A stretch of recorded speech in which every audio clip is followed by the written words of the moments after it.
نبی کریم صلی اللہ علیہ وسلم کی صحیح احادیث اس بات کے اوپر دلالت کرتی ہیں کہ جب یہ دن آئے تو نبی کریم صلی اللہ علیہ وسلم کے اوپر کثرت سے درود بھیجنا چاہیے۔ میرے بھائیوں، درود بھیجنا، جیسے آپ کو پہلے ذکر اذکار بتاتا ہوں، درود کے حوالے سے یہ بات سمجھ لیں کہ جو بندہ ایک مرتبہ نبی کریم پہ درود بھیجتا ہے نا، اللہ اس کے اوپر 10 مرتبہ درود بھیجتے ہیں اللہ۔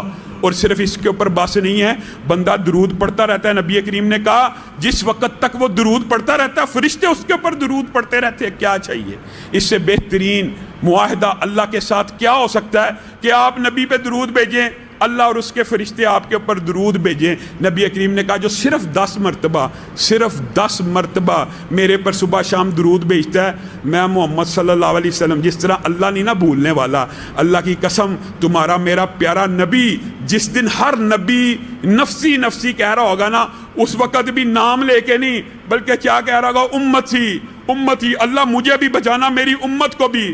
اس وقت بھی نبی کریم اس بندے کو نہیں بھولیں گے۔ صحیح حدیث کے الفاظ ہیں، جو صبح 10 مرتبہ درود بھیجے، شام کو بھیجے، نبی کریم کل قیامت کے دن اس کا نام لے کے اللہ کی بارگاہ میں سفارش کریں گے، اللہ اس کو معاف کر دے۔ بتائیے کیا چاہیے؟ جس کی نبی اس دن سفارش براہ راست نام لے کے کر دے گا، اس کے نصیب ہرے نہیں ہوگے، اس کے نصیب تر نہیں گے۔ نبی کریم صلی اللہ علیہ وسلم نے فرمایا جو بندہ جتنا میرے پہ درود بھیجتا ہے نا، میں کل قیامت کے دن اتنا اس کے قریب ہوں گا۔ اللہ تعالی ہمیں ان وظیفوں کے اوپر بھی عمل کرنے کی توفیق